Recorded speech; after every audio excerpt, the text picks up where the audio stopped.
Assalamualaikum dan selamat sejahtera dan salam Malaysia Madani. Perkenalkan diri saya, Aina Mirza, host TV anda pada hari ini.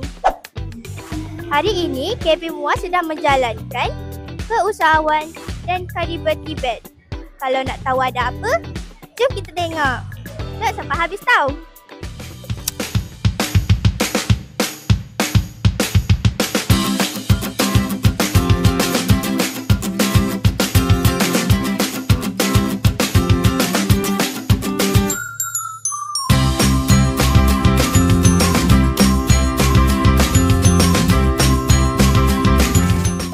Assalamualaikum, kembali lagi bersama saya Aina Mirza.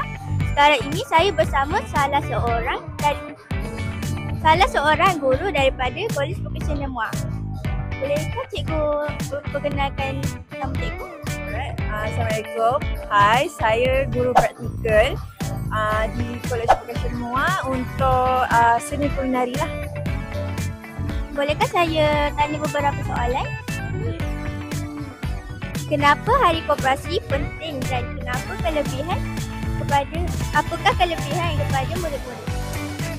Hari Koperasi ni bagi cikgu penting kerana ia pendekatan pelajar kepada cara perniagaan dalam dunia sebenar lah. Cara mempromosi, cara membuat, cara merangka sesuatu perniagaan itu.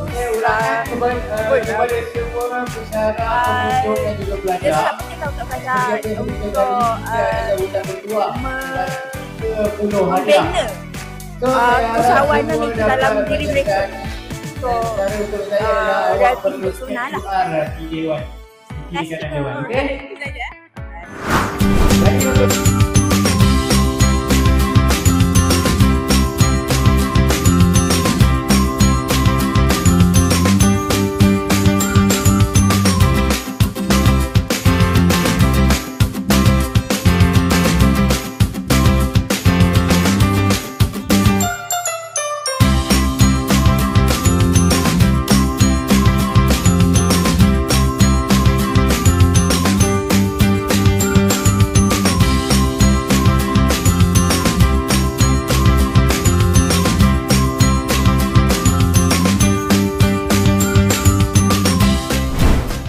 Kembali lagi bersama saya Aina Mirza.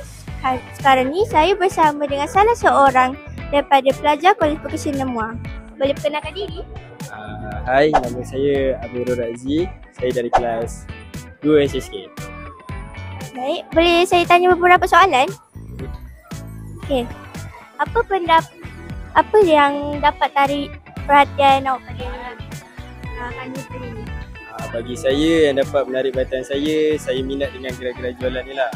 Banyak benda yang saya jarang makan. Lagipun duit pun ada, bolehlah beli. Sebab jarang nak dapat macam ni kat sekolah kan. Lepas tu saya sukalah di event-event yang jual macam-macam ni. Terima kasih. Itu je pada hari ini.